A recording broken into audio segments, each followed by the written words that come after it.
எல்லாம் பேப்பர் படிச்சுன்னுக்குறாங்க, வாங்கலாம். அதில் என்ன எழுதிக்குதுன்னு எல்லாருக்கும் கேட்கலாம், வாங்கலாம். இன்ட்ரெஸ்ட்டாக பார்க்குறாங்க. இவங்க வந்து பிஎஸ்சி படிச்சுக்கிறாங்களாம், பார்க்கலாம் வாங்க. கர்நாடகத்தில் போட்டுக்கிறாங்க. அம்மா ஏம்மா இதில் என்னம்மா போட்டுக்கிறாங்க? இதாங்க விஜய் போட்டுக்கிறாங்களே. ஆ விஜய் போட்டுக்கிறாங்க. விஜய் போட்டிருந்தா அத்தான் பார்த்துனுக்குறேன். அல்லம்மா அப்படி கேட்கலம்மா. இதில் எழுத்துங்க என்னம்மா? அத்தான் விஜய் போட்டுக்கிறாங்களம்மா. விஜயை தான் பார்த்துனுக்குறேன் நான்.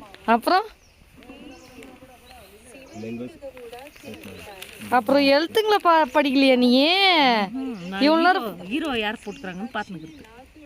எத்தனாவது படிச்சுக்கிறம்மா நீ? 5வது. பாருங்க, இந்த மாதிரி குறுமாடை வச்சுன்னு நான் என்னத்த பண்ணுறது? கேட்டாக்கா நம்ம தலைவா விஜய் ஃபோட்டோ வந்துக்கிறாங்க, அதை பார்த்துன்னுக்குறாங்க.